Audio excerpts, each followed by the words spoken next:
తాకట్లో ఉన్న మీ బంగారానికి one and only solution prime gold hub మాత్రమే. కాంటాక్ట్ 8499938881. అసలు పెళ్లి ఎందుకు చేసుకుంటావే?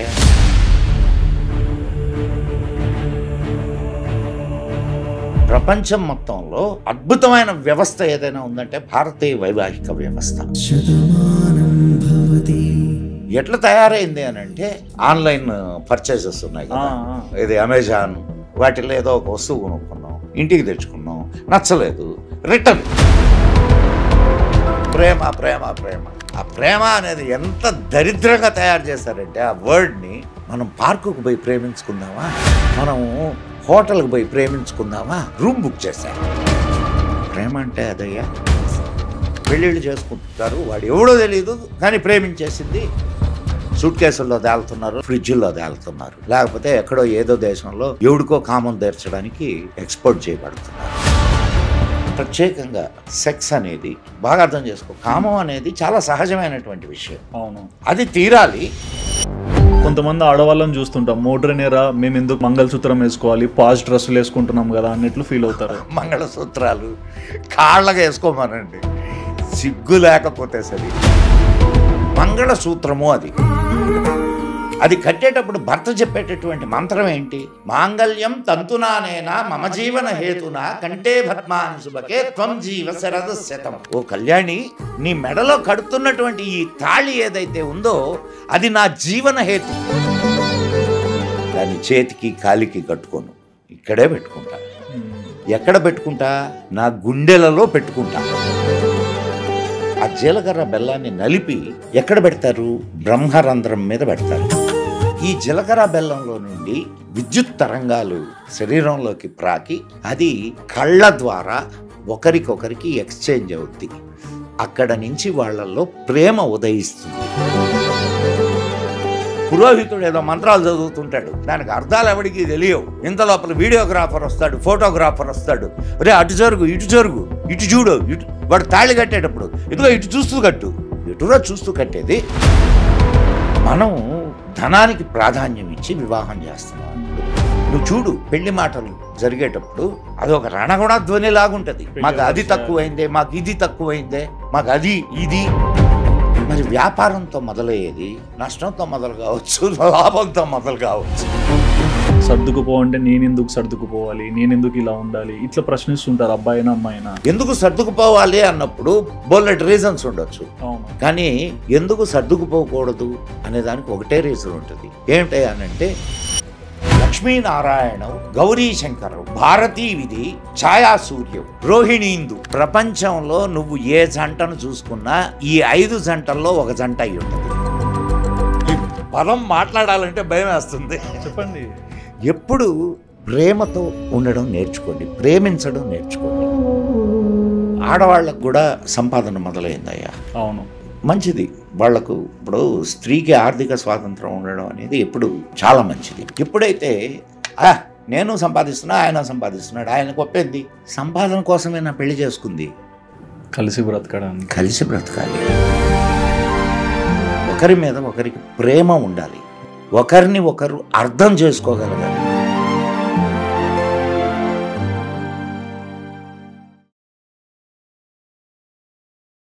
నమస్కారం సార్. నమస్తే సుధీర్. ఎలా ఉన్నారు? ఆదాన్ ప్రేక్షకులకు నమస్కారం. Thank you so much sir.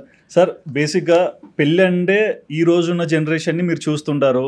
మీరు గ్రో అవుతున్నప్పుడు జనరేషన్లో ఒక బంధం విలువ కానీ పెళ్లి విలువ కానీ ఒక రకంగా అర్థమవుతుంది.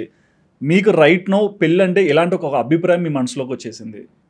పెళ్ళి అంటే ఒక ఆటలాగా తయారైందయ్యా. ఏదో చేసుకున్నాం అండ్ నచ్చలేదు. మనం ఇప్పుడు ఈ ఆన్లైన్ పర్చేసెస్ ఉన్నాయి కదా, ఇది అమెజాన్, వాటిలో ఏదో ఒక వస్తువు కొనుక్కున్నాం, ఇంటికి తెచ్చుకున్నాం, నచ్చలేదు, రిటర్న్. ఇదా పెళ్ళంటే? భారతీయ వైవాహిక వ్యవస్థకి ఒక ప్రత్యేకమైనటువంటి వ్యవస్థ. ప్రపంచం మొత్తంలో అద్భుతమైన వ్యవస్థ ఏదైనా ఉందంటే భారతీయ వైవాహిక వ్యవస్థ. అవును, అటువంటి వ్యవస్థని మనం ఎట్లా చేసుకుంటున్నాము అని అంటే, అయితే అఫ్కోర్స్ ఇంకా నిలిచి ఉంది కొంత. ఎట్లా తయారైంది అని అంటే, ఈరోజు యువతి యువకులు వాళ్ళు దాని విలువను పూర్తిగా దిగజార్చేటటువంటి స్థితికి ఎదిగారో దిగజారారో తెలియదు కానీ రెండు జరుగుతున్నాయి సార్. అంటే ఇప్పుడు దాని వెనుక ఉన్నటువంటి అర్థాన్ని తెలుసుకోకుండా, దాని యొక్క గొప్పతనాన్ని తెలుసుకోకుండా వివాహం చేసుకోవడం అనేది మాత్రం ప్రతి ఒక్కరు చేసుకుంటున్నారయ్యా. ఒక్కడికి కూడా పెళ్ళి చేసుకున్న ఎవ్వడికి కూడా దాని యొక్క అంతరార్థం ఏమిటి, వివాహం యొక్క అంతరార్థం ఏమిటి, వివాహం చేసుకోవడం ఎందుకు, చేసుకున్న తర్వాత ఎట్లా మెలగాలి అనే అవగాహన ఒక్కడికి లేదు. అండ్ పెళ్లి గురించి ఏం చెప్తారు? ఒకప్పుడు పెళ్లిని ఎందుకు తీసుకొచ్చారు ఆ సాంప్రదాయాన్ని? అంటే I'll tell you. See, మనిషి మనస్సు చాలా విచ్చలవిడితనంగా ఉంటుంది. ప్రత్యేకంగా సెక్స్ అనేది మనిషికి చాలా అంటే కామాతురాణం నా సుఖం నా నిద్ర అంటారు. అది మనిషిని ఎంత అధఃపాతాళానికైనా సరే దిగజారుస్తుంది. చూస్తున్నాం కదా ఇప్పుడు. అవును, ఎన్ని రేప్ కేసులు, ఎంత పైశాచికమైనటువంటి ఆలోచనలు. సో వీటిల్ని కట్టడి చేయాల. మనిషి మనసు ఎట్టబోతే అటు పోవడం కాదు కదయ్యా, మనసుని కంట్రోల్ చేసుకోవాలా. అట్లని నీ కోరికను చంపుకోకూడదు. ఓకే, బాగా అర్థం చేసుకో. కామం అనేది చాలా సహజమైనటువంటి విషయం. అవును, అది తీరాలి. అది విచ్చలవిడితనం కాకూడదు. దానికి అది మగవాడికి ఉంటుంది, ఆడదానికి ఉంటుందయ్యా. అవును, కోరిక అనేది మగవాడికి ఉంటుంది, ఆడదానికి ఉంటుంది. దాన్ని ఒక సిస్టమేటిక్ విధానంలో పెట్టి మనిషి తన జీవనం సాగించుతూ అరాచకాలకి, అంటే సెక్స్ అరాచకాలకి అందం, సెక్స్ అరాచకాలకు పాల్పడకుండా ఉండడానికి ఇది అద్భుతమైనటువంటి ఒక ప్లాట్ఫామ్. ఓకే, అంటే ధర్మబద్ధంగా తన కోరిక తీర్చుకుంటూ సమాజంలో ఒక మనిషిగా ప్రవర్తించడానికి వైవాహిక వ్యవస్థ ఉపయోగపడుద్ది. అండ్ ఈరోజు అసలు ఎందుకు విచ్ఛిన్నం అవుతున్నాయి అంటే, మొట్టమొదట నేను దానికి ఒక 4-5 ఇవి చెప్తాను నేను. చెప్పండి. మొట్టమొదటి ఉదాహరణ కాదు, మొట్టమొదటి విషయము విద్యా వ్యవస్థ. ఈ విద్యా వ్యవస్థలో ఏమైందనంటే, మనకు సంస్కృతి సాంప్రదాయాల గురించి చెప్పడం లేదు ఈరోజు విద్యా వ్యవస్థలో. అంటే ఇప్పుడు కొన్ని మారల్స్ ఉంటాయి ఆ జీవితానికి. అవును, ఆ మారల్స్ గురించి ఎక్కడైనా చదువుకున్నావా నువ్వు చదువుకున్నటువంటి చదువులో? లేదు సార్. మరి బయటకు వచ్చేవాడు ఏది మారల్లో తెలియదు, ఏది ఇమ్మారల్లో తెలియదు. అండ్ ఇంకొకటి, ఈ మెకాలే విద్యా విధానం వలన నీ పూర్వ విద్యా విధానం పోయింది. అవును, దానివల్ల ఏమైంది? పూర్వ విద్యా విధానంలో నీకు నడవడి నేర్పేవాళ్ళు అండ్ ఎలా బ్రతకాలో చెప్పేవాళ్ళు. చిన్నప్పటి నుండే నీకు ఆధ్యాత్మిక విద్య అలవడేది. అంటే నిన్ను నువ్వు కంట్రోల్ చేసుకునేదానికి ఆధ్యాత్మిక విద్య కావాలా ఖచ్చితంగా. అండ్ అదొకటే కాదు, ఇంకొక విషయము, ప్రతి మనిషి తన రోజుని 5 భాగాలుగా విభజించుకుంటాడు. ఎందుకు? ఈ 5 భాగాల్లో ఒకటి అంటే తన కుటుంబం కోసం, అంటే 5 డివిజన్స్ చేశాడు ఆ డేని. ఒకటి తన కుటుంబం కోసం, అంటే తన భార్య బిడ్డలు వాళ్ళ బాగోగులు చూడడం, వీటి కోసం. 2 తన డెవలప్మెంట్ కోసం, అంటే పర్సనాలిటీ డెవలప్మెంట్, పూజ చేసుకోవడానికి కానీ, లేకపోతే ఏదైనా అధ్యయనం చేయడానికి, ఏదైనా చదువుకోవడానికి. 3 ధన సంపాదన, సంసారం గడవాలి కదా. అవును. అండ్ 4వది నిద్రకి, 5వది సమాజానికి. ఓకే, బట్ ఈరోజు సమాజం అనేది ఆలోచించట్లేదు కదా సార్. ఇప్పుడు వీటిల్లో ఈ 5 ఒకటి కుటుంబం, 2 పర్సనల్ డెవలప్మెంట్, 3 ధన సంపాదన, ఆర్థికమైన విషయం, 4 సమాజం, 5 నిద్ర. ఈ 5 భాగాలు నీ 24 గంటల్ని ఈ 5 భాగాలుగా విభజించావు. ఓకే, ఒక పరిపూర్ణమైన జీవితం ఉంటుందా లేదా? ఉంటుంది. ప్రతిదీ ఖచ్చితంగా చేస్తే ఉంటుంది. ఇప్పుడు ఏం జరుగుతున్నది చెప్పు నాకు. ఇప్పుడు డబ్బు తప్ప మిగతావన్నీ ఎక్కువ కనిపించట్లేదు. పోయినాయి. వాడు డబ్బు వస్తుందంటే నిద్రను కూడా వదులుకుంటాడు, అవును, కుటుంబాన్ని వదులుకోవడానికి సిద్ధంగా ఉంటాడు, సమాజాన్ని వదులుకోవడానికి సిద్ధంగా ఉన్నాడు. సో ఇంకా నీకు అదే ప్రధానమైనప్పుడు తక్కిన వాటన్నిటికీ చాలా దానికి ఎక్కువ సమయాన్ని కేటాయిస్తున్నాడు, తక్కిన వాటికి చాలా తక్కువ సమయాన్ని కేటాయిస్తున్నాడు. కానీ ఒకప్పుడు పెళ్లి గురించి చూస్తే ఒక గుళ్ళోనో దేవాలయంలోనో మంచిగా పెళ్లి చేస్తారు, ముహూర్తాలు పెడతారు, దానికంటూ ఒక ఆడంబరం ఇవన్నీ జరుగుతుంటాయి. కానీ ఈరోజు మోడ్రన్ ఎరా వచ్చేసింది, ఎక్కడికో వెళ్ళి డెస్టినేషన్ మ్యారేజ్ చేస్తుంటారు, నార్మల్ మ్యారేజ్ చేసుకుంటుంటారు. అంటే అప్పుడు జరిగే దాంట్లో ప్రతి దాంట్లో మీరు అనుకున్నట్లు అన్నీ కనిపించాయి. నేను ఓకే, డెస్టినేషన్ మ్యారేజ్ చేసుకో, ఇంకోటి చేసుకో. మ్యారేజ్ ఇప్పుడు అది ఆడంబరంగా చేసుకోవడానికి కాదు, అది మ్యారేజ్. చేసుకో, తప్పేం లేదు, నువ్వు చేసుకోవద్దని చెప్పు. నువ్వు డబ్బులు ఉన్నాయి, హాయిగా అంతమందిని పిలువు, ఆడంబరంగా చేసుకోవద్దని నేను చెప్పట్లేదు. కానీ ఆ పెళ్ళి యొక్క శాంక్టిటీ అది దెబ్బతినకూడదు. ఇప్పుడు అసలు పెళ్ళి ఎందుకు చేసుకుంటారయ్యా? జనరల్గా నేను ఇందాక అనుకున్నాం కదా, మన దాంట్లోనే మంత్రం, మనకు పెళ్లి మంత్రాల్లోనే ఉన్నది. ఓకే, పెళ్లి మంత్రాల్లోనే కన్యాదాత తండ్రి, కన్యాదాత అంటే కన్యాదాత తండ్రి కాదు, కన్యాదాత బిడ్డని ఆయనకి ఇస్తూ చెప్పేటటువంటి మంత్రం ఏందనంటే, ధర్మార్థ కామమోక్ష చతుర్విధ ఫల పురుషార్థ సిద్ధ్యర్థం కన్యాదానం చ కరిష్యే. ఒకసారి నేను ఎందుకు నేను నీకు నా బిడ్డనిస్తున్నాను? ధర్మార్థ కామమోక్ష చతుర్విధ ఫల పురుషార్థ సిద్ధ్యర్థం కన్యాదానం చ కరిష్యే. ధర్మం, నువ్వు ధర్మంగా నువ్వు ఉండాలి అంటే నీ ధర్మాన్ని నువ్వు ఆచరిస్తూ ఉండడానికి నా బిడ్డ. అర్థం, నువ్వు సంపాదించుకోవాలి, ధర్మబద్ధంగా సంపాదించుకోవడానికి నీ తోటి నిలబడుతుంది నా బిడ్డ. కామం, ధర్మబద్ధమైనటువంటి కామాన్ని తీర్చుకోవడానికి, నీ కోరికను తీర్చుకోవడానికి నా బిడ్డనిస్తున్నా. అలా నువ్వు జీవనం సాగిస్తూ మోక్షాన్ని చేరడానికి నా బిడ్డ నీకు తోడుగా ఉంటుంది. ఇంత అర్థం ఉంది. ధర్మం అంటే తెలియదు ఇప్పుడు ద్వితీయ తృతీయ పురుషార్థాలు తప్ప మొదటి పురుషార్థం చివరి పురుషార్థం ఎవరికి తెలియదు. ద్వితీయ తృతీయ పురుషార్థాలు అని అంటే కామము, అర్థము, అర్ధకామాలు. సో అర్ధకామాలు ఉండకూడదని చెప్పట్లేదు, మనం ఎప్పుడూ చెప్పం. అర్ధకామాలు ఖచ్చితంగా మనిషికి కావాల్సిందే. కానీ అవి ఎలా తీసుకోవాలా అంటే ధర్మబద్ధంగా. అండ్ ఇప్పుడంటే ఒక అబ్బాయి అమ్మాయిని పెళ్లి చూపులు అన్నప్పుడు కూర్చోబెట్టి మాట్లాడి ఒకరినొకరు చూసుకునే వాళ్ళు. మరి ఆ రోజులలో ఎలా జరిగేది? అసలు ఆ రోజుల్లో చూసుకునే ప్రశ్నే లేదయ్యా. అయితే అనేక రకాల ఇవి ఉండేవి. కొంచెం మాట్లాడుకుందాం దాని గురించి. చెప్పండి. మనం ఆ రోజుల్లో పరిస్థితి ఎట్లుండేది అంటే, అబ్బాయి అమ్మాయి చూసుకునేవాళ్ళు కాదు.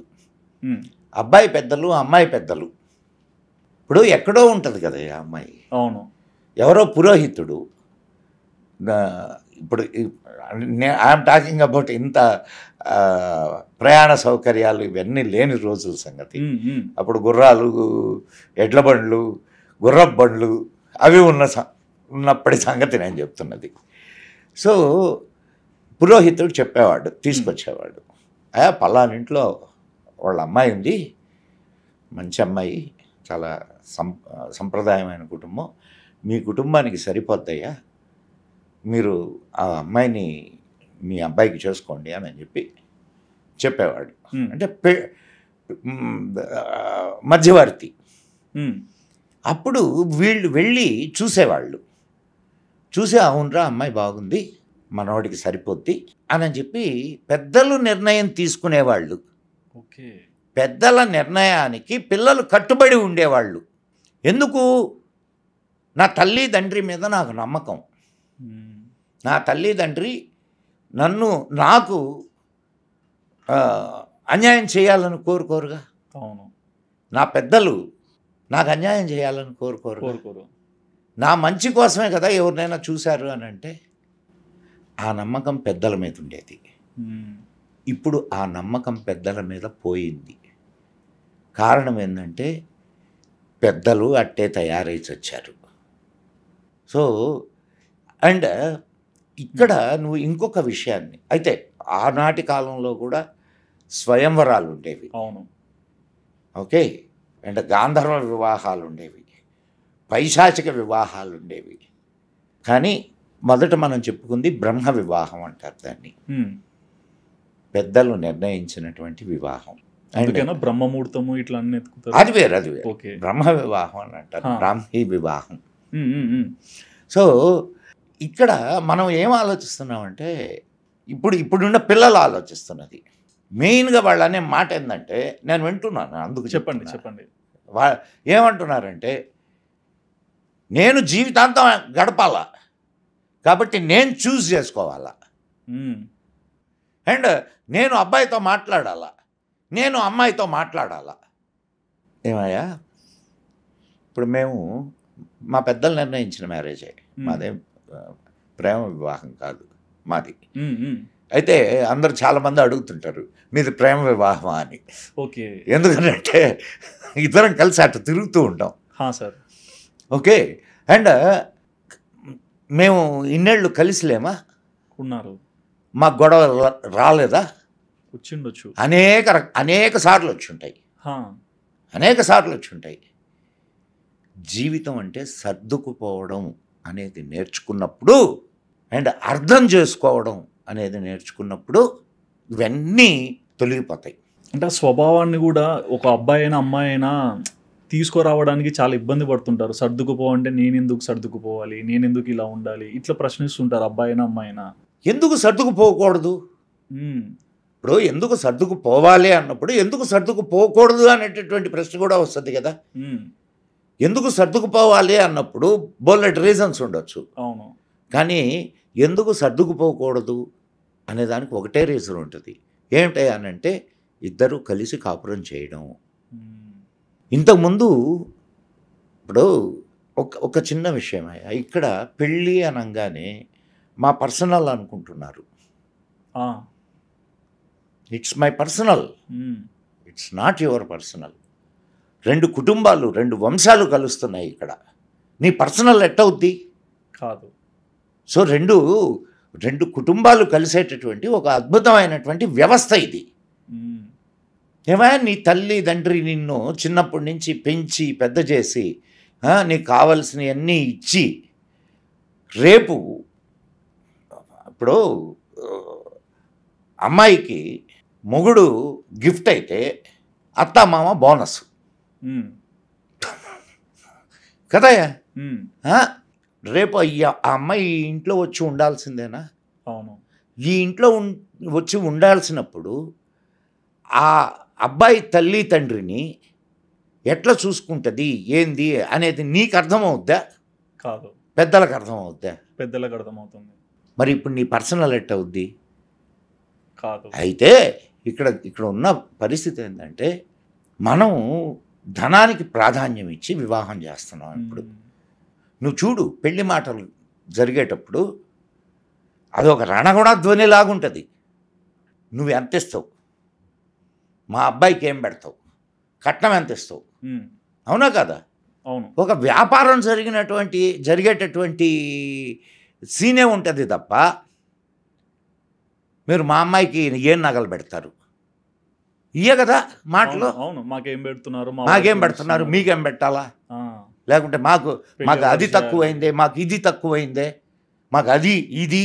మరి వ్యాపారంతో మొదలయ్యేది నష్టంతో మొదలు కావచ్చు, లాభంతో మొదలు కావచ్చు. అవునా కాదయ్యా? ఖచ్చితంగా. ఇద్దరు ఒక కొత్త కుటుంబం ఏర్పడుతుంది. ఇద్దరు చిన్న బిడ్డలు వాళ్ళ జీవితంలో ముందుకు సాగడానికి కలుస్తున్నారు అని ఎంతమంది తల్లిదండ్రులు ఆలోచిస్తున్నారు? ఏమన్నా ఇబ్బంది ఉంటే ఇంటికి వచ్చి పోనీ బంధువులైనా నువ్వు చూడు, పెళ్లి తంతు చూడు. ఎందుకు పెళ్లి? నువ్వు ఎప్పుడైనా పెళ్లికి వెళ్తున్నావు కదా, పెళ్లికి వెళ్తావు కదా, వెళ్తాను సార్. వెళ్ళినప్పుడు ఆడంబరంగా పట్టు చీరలు కట్టుకొని ఆడవాళ్ళని చూస్తే పై నుంచి కింద దాకా నగలు దిగేసుకొని నడిచే నగల కొట్లు. పురోహితుడు ఏదో మంత్రాలు చదువుతుంటాడు, దానికి అర్థాలు ఎవడికి తెలియవు. ఇంత లోపల వీడియోగ్రాఫర్ వస్తాడు, ఫోటోగ్రాఫర్ వస్తాడు, అరే అటు జరుగు, ఇటు జరుగు, ఇటు చూడు, ఇటు. వాడు తాళి కట్టేటప్పుడు ఇదిగో ఇటు చూస్తూ కట్టు. ఎటురా చూస్తూ కట్టేది? ఇంక ఇట్లాంటి పెళ్ళిళ్ళు ఎక్కడ ఇదవుతాయి సుధీర్? అక్కడ పోనీ వచ్చిన వాళ్ళు అరే అక్కడ ఒక కుటుంబం, కొత్త కుటుంబం రూపుదిద్దుకుంటుంది. రేపు ఆ కుటుంబం సమాజంలోకి వస్తుంది, వాళ్ళ బిడ్డలు ఈ సమాజంలోకి వస్తారు. అటువంటి సంఘటన జరుగుతోంది అక్కడ. వచ్చినటువంటి వాడు ఎంత మంచి మనసుతో వస్తున్నారు. ఏదో పిలిచారు, వస్తారు, మేము హాజరయ్యామని ఒక ఫోటో తీయించుకుంటారు. మనసారా ఆ బిడ్డల్ని అక్షితలు వేసి ఆశీర్వదించేటటువంటి మనసులు ఇంతమందికి ఉన్నాయి. కనీసం ఆశీర్వదించడానికి వీళ్లకు మాటలు రాకపోతే పోయినాయి, మనసన్నా ఉండాలిగా. అరే ఈ బిడ్డలు కలకాలం ఉండాలా. ఇప్పుడు అది అది అది ఒక రణగుణ ధ్వనుల మధ్య జరిగేటటువంటి ఒక తంతులాగా తయారైంది తప్ప అది అక్కడ ఒక కుటుంబం ఏర్పడుతుంది, సమాజంలో ఒక భాగం కాబోతోంది. అటువంటి కుటుంబానికి ఇప్పుడు ఇంతకుముందు ఏం చేసేవాళ్ళు? ఇంతకుముందు ఒక ఊర్లో పెళ్లి జరుగుతుంది అనుకోయ్యా, ఊర్లో బంధువులనే కదా పిలుస్తావు. అవును. అండ్ పక్క ఊర, ఇంతకుముందు పెద్ద దూరాలకు పోయేవాళ్ళు కాదు, పక్క ఊర్లో ఉన్న అమ్మాయినో ఏదో 4-5 ఊళ్ళ లేదో 10-20 కిలోమీటర్ల దూరంలో ఉన్న అమ్మాయిని మన వాళ్ళు చెప్పి పెళ్లి చేసుకునేవాళ్ళు. సో వాళ్ళు కొంతమంది వస్తారు, వీళ్ళ వాళ్ళు కొంతమంది, అంతా కలిపి ఊళ్ళో గుళ్ళోనో లేకపోతే ఇంటి ముందు పందిరేసుకోనో పెళ్లి చేస్తారు. అవును. చేస్తే ఇచ్చేటటువంటి కానుకలు ఊళ్ళో వాళ్ళు భోజనాలకు వస్తారు కదా, భోజనాలు పెడతారు కదా అందరికీ. భోజనాలు పెట్టినప్పుడు ఎవరి గ్లాసులు వాళ్ళు తెచ్చుకునేవాళ్ళు. అప్పట్లో చెంబు, మర చెంబు ఉండేది. మా చిన్నప్పుడు కూడా చూసాం, ఎప్పుడో కాదు. ఓకే. ఇప్పుడు ఏం చేస్తున్నాం? ప్రతిదానికి ప్లాస్టిక్ వాడుతున్నాం, దాన్ని తీసపోయి పారేస్తున్నాం. ఒక గుక్క మంచినీళ్ళు తాగి ఒక గ్లాస్ ఆడ పడేసిపోతాడే. ఎంత ప్లాస్టిక్ని మనం ఇచ్చేస్తున్నాం. ఎవరికైనా సరే ఈ వాతావరణం మీద మన ఎన్విరాన్మెంట్ మీద కాన్షియస్ ఉందా? ఎంత ఫుడ్ వేస్ట్ అవుతుంది ఎవడైనా ఆలోచిస్తున్నాడా? మేము అన్నం తినేటప్పుడు అన్నం మెతుకులు కింద పడితే మా నాయన తిట్టేవాడు, రే అట్టా అన్నం కింద పడితే రేపు అన్నం దొరకదురా అంటారు. అన్నం పరబ్రహ్మ స్వరూపం రా, తినేటప్పుడు జాగ్రత్తగా తినాలరా, పెట్టినది మిగిల్చకుండా తినాలా. ఈరోజు ఎంతమంది అసలు ఎంత వేస్టేజ్ చేస్తున్నారా దాంట్లో. అన్నం విలువ తెలియదు, పెళ్ళం విలువ తెలియదు, తల్లి విలువ తెలియదు. వీడు సంపాదించడానికి పోతాడు అమెరికాకి, ఆడి తల్లిదండ్రి ఇక్కడ వృద్ధాశ్రమాల్లో ఉంటారు. అవునా కదా సుధీర్? చూడడంలో అసలు వృద్ధాశ్రమాలు మనకు ఉన్నాయా? లేవు. నీకు ఎంత కావాలా బ్రతకడానికి? నువ్వు సంపాదించొద్దని చెప్పట్లేదు, సంపాదించు. ఎంత కావాలా బ్రతకడానికి? బ్రతకడానికి కావలసినంత సంపాదించు, ఆనందంగా బ్రతుకు. ఆనందం లేనప్పుడు ఎంత డబ్బు నీ దగ్గరుండి ఏం ప్రయోజనం? ఆ డబ్బు విలువ ఇప్పుడు ఇంతకుముందు సుధీర్, నాయనా నువ్వు ధర్మంగా ఉండు, నువ్వు న్యాయంగా ఉండు చెప్పేవాళ్ళు. ఇప్పుడు పరిస్థితి ఏంది తెలుసా? మీ అమ్మాయి తల్లిదండ్రులు అడుగుతారు, మీ అబ్బాయి ఏం చేస్తున్నాడండి? ఏదో ఉద్యోగం చేస్తున్నాడు, పై ఆదాయం ఏమన్నా వస్తుందా? విన్నావా లేదా? విన్నాను సార్, విన్నాను. తల్లిదండ్రులు కొడుకేదో ఉద్యోగం తీసుకొని వస్తే, రే దీంట్లో పై ఆదాయం ఉంటుందిరా, పై ఆదాయం వచ్చే ఉద్యోగం ఏదైనా చూసుకో అయ్యా, ఇట్లా చెప్పే తల్లిదండ్రులు లేరు, ఉన్నారు. అంటే నీ కొడుకుని రేపు ఇటువంటి కొడుకు, అంటే అవినీతికి పాల్పడే కొడుకు, పెళ్లి చేసుకున్నాడు, అది కూడా వ్యాపారమే కదా, అంతే అది కూడా వ్యాపారమే ఇటోడికి. అవును. పెళ్లి చేసుకున్న తర్వాత వాడు ధర్మంగా ఈమెతోటే ఉంటాడనే గ్యారంటీ ఏంది? లేదు. అవినీతి పరుడైనటువంటి వాడు నీతిగా ఉంటాడనేటటువంటి గ్యారంటీ ఉందా? లేదు. భార్యతో ఇంకా కాపురం ఎక్కడ నిలుస్తుందయ్యా? అండ్ ఇంకొక చిన్న విషయం అబ్బా, ఇప్పుడు మనకేమైందంటే ప్రపంచం చిన్నదైపోయింది. ఎక్కడికైనా వెళ్ళేసి అసలు మీకు ఈ ప్రపంచీకరణ వలన ప్రపంచం అంతా ఒక గ్రామం అయిపోయింది. ఈరోజు నీకు హైదరాబాదులో ఎంతోమంది విదేశీయులు పనిచేస్తున్నారు. పనిచేయట్లా? సో నిదానంగా వాళ్ళ కల్చర్ని వీళ్ళు అడాప్ట్ చేసుకుంటారు, స్పీడ్ అయ్యారు. అండ్ అనేక కంపెనీలు భారతదేశానికి వచ్చినాయి కదా. అవును. వాళ్ళు వాళ్ళ కల్చర్ని ఇక్కడ ఇచ్చేయడానికి చూస్తారు. 5 రోజులు పని చేయండి, 2 రోజులు ఎంజాయ్ చేయండి, తాగండి. Modern culture. ఈ మోడర్న్ కల్చర్లో విశృంఖలత, నీ మనస్సుకు విశృంఖలత అలవడింది. విశృంఖలత అలవడినటువంటి ఈ మనస్సుని కంట్రోల్లో ఎక్కడ పెట్టగలవు? కష్టం. అదే విశృంఖలత నీ భార్యకు కూడా ఉంటే నీకు నైతిక హక్కు ఉందా మాట్లాడడానికి? లేదు. అర్థమైందా? అర్థమైంది. ప్రపంచీకరణ కానీ అండ్ ఈ పెట్టుబడిదారీ ఆర్థిక వ్యవస్థ ఒకటి. ఈ పెట్టుబడిదారీ ఆర్థిక వ్యవస్థ వల్ల ఏం జరుగుతుందంటే కొత్త కొత్త ప్రోడక్ట్లు మార్కెట్లోకి వస్తున్నాయి. అడ్వర్టైజ్మెంట్లు ఇస్తారు. అడ్వర్టైజ్మెంట్లు ఇచ్చి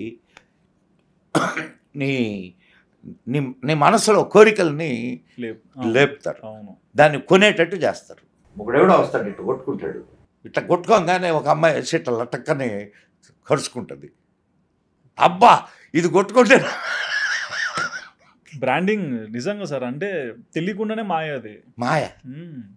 సో వాడు ఇది కొనుక్కోవడానికి, ఏదైనా సరే ఇప్పుడు ఉన్నటువంటి వస్తువులు కొనుక్కోవడానికి వాడేం చేస్తాడు? డబ్బు సంపాదించాలా, వాడి కోరిక తీరాలి కదా. సో ఏ రకంగా అయినా సరే సంపాదించడానికి మొదలు పెడతాడు. డబ్బు సంపాదించడమే జీవితంగా భావించేటటువంటి వాళ్ళు ఎంతమంది ఉన్నారు? బోలెడు పరిగెత్తుతుంటారు డబ్బు. ఇంకా వాడి జీవితంలో భార్యకు ఏమాత్రం స్థానం ఉంటుంది? అవసరాలకే బతుకుతుంటారు. ఇప్పుడు ఏముంటుంది సార్? కానీ మీరు ముందు ఒక మాట అన్నారు కదా సార్, ఒక పెళ్ళి అంటే ఇద్దరు పెళ్లి కొడుకు పెళ్లి కూతురిని కూర్చోబెట్టి మంత్రాలు ఇవన్నీ చెప్తుంటారు. వాటి అర్థాలు కూడా చాలా మందికి తెలియదు. ఈ పెళ్లి కాన్సెప్ట్ లో పెళ్లి కొడుకు, నీకు ఒక్క విషయం చెప్తాను నేను. ఇందాక మనం అక్కడి నుంచి కొంచెం పక్కదారి పట్టాం, మళ్ళీ అక్కడికి వద్దాం. సో నీకు ఇందాక మరచెంబులు చెప్పా. ఆ రోజుల్లో మరచెంబులులో నీళ్లు పట్టుకొని వచ్చేవాళ్ళు ఇంటికాడి నుంచి. ఎందుకు అంతమందికి గ్లాసులు ఎక్కడ దొరుకుతాయి సుధీర్? ఇస్తాళ్ళంటే వేస్తారు, అన్నం అంటే పెడతారు. మంచినీళ్ళు తాగడానికి అంతమందికి ఏదో 100 మంది వచ్చారు, నీ ఇంట్లో 100 గ్లాసులు ఉంటాయా? ఉండవు. సో అందుకని ఎవడి గ్లాసులు వాళ్ళు తెచ్చుకునేవాళ్ళు. అంటే ఇట్ ఈస్ కేరింగ్, వాడిని ఇబ్బంది పెట్టకూడదు. అండ్ ఊళ్ళో వాళ్ళందరూ కలిసి పందిళ్ళు వేసేవాళ్ళు. ఓకే. అండ్ పెళ్లి కూతురికి పెళ్లి కొడుక్కి ఏదో ఒక కానుక ఇచ్చేవాళ్ళు. ఏం కానుక ఇచ్చేవాళ్ళు? ఎప్పుడైనా చూసావా?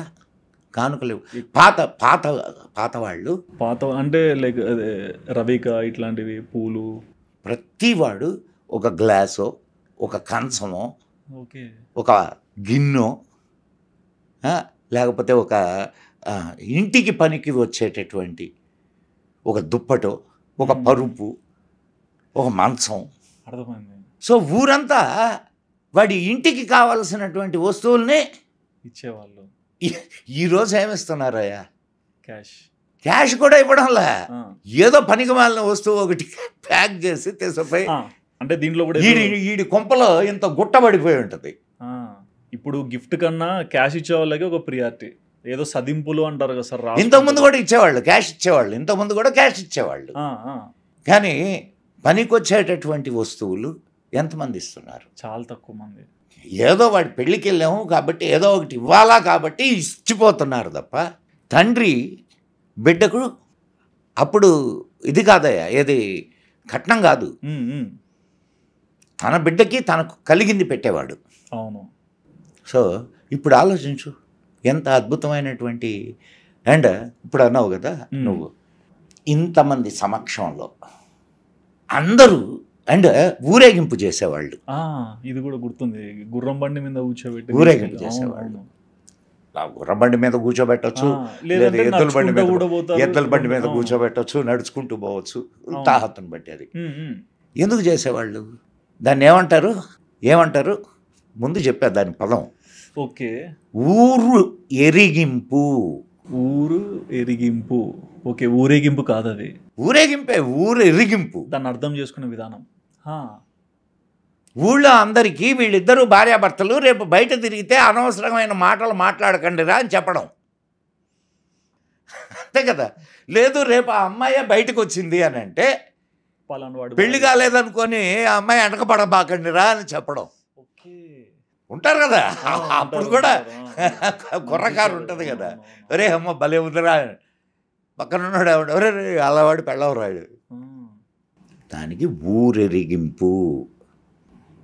ఇంకా ఇంకొక మాట అడిగావు నువ్వు, చెప్పండి. మంత్రాలు చదువుతారు, అర్థాలు తెలియవు. మంత్రాలు. పెళ్ళికి మెళ్ళో మంగళసూత్రం కడుతూ, ఇందాక నువ్వే అనుకుంటా 3 ముళ్ళు వేస్తారు కదా సార్, నువ్వు ఇందాక నువ్వే అన్నావు, ఇది ఈ పాడ్కాస్ట్కు ముందు ఒక ఆమె ఎవరో చేతికి కట్టుకొని వచ్చింది మంగళసూత్రం. అంబానీ కూతురుది నేను చూశాను సార్, ఒక పోస్ట్, మంగళసూత్రం చేతికి వేసుకొని తిరుగుతున్నారు. కొంతమంది ఆడవాళ్ళని చూస్తుంటాం, మోడ్రనేరా మేము ఎందుకు మంగళసూత్రం వేసుకోవాలి, పాజ్ డ్రెస్సులు వేసుకుంటున్నాం కదా అన్నట్లు ఫీల్ అవుతారు. అది చిలుక్కొయ్యకు తగిలిచ్చావా మంగళసూత్రాలు, కాళ్ళగా వేసుకోమానండి, సిగ్గు లేకపోతే సరి. దాన్ని ఏమంటారండి మంగళసూత్రాన్ని? మంగళసూత్రము. అది కట్టేటప్పుడు భర్త చెప్పేటటువంటి మంత్రం ఏంటి? మాంగళ్యం తంతునానేనా మమ జీవన హేతునా కంటే భద్మాని శుభకే త్వం జీవ శరద శతం. సాజీవ శరద శతం అని కూడా కొన్ని చోట్ల అంటారు. సార్ వాట్ ఎవర్ మీనింగ్ ఏంటంటే, ఓ కళ్యాణి, నీ మెడలో కడుతున్నటువంటి ఈ తాళి ఏదైతే ఉందో అది నా జీవన హేతువు. మమ జీవన హేతున, నా జీవనానికి హేతువైనటువంటి తాళిని నీ మెడలో కడుతున్నాను నేను. కంటే భద్మాని శుభకే త్వం జీవ శరదశతం. జీవితాంతము దీనిని కాపాడు అంటే నన్ను కాపాడు. అందుకనే మాంగళ్యానికి అంత విలువ ఇచ్చేవాళ్ళు.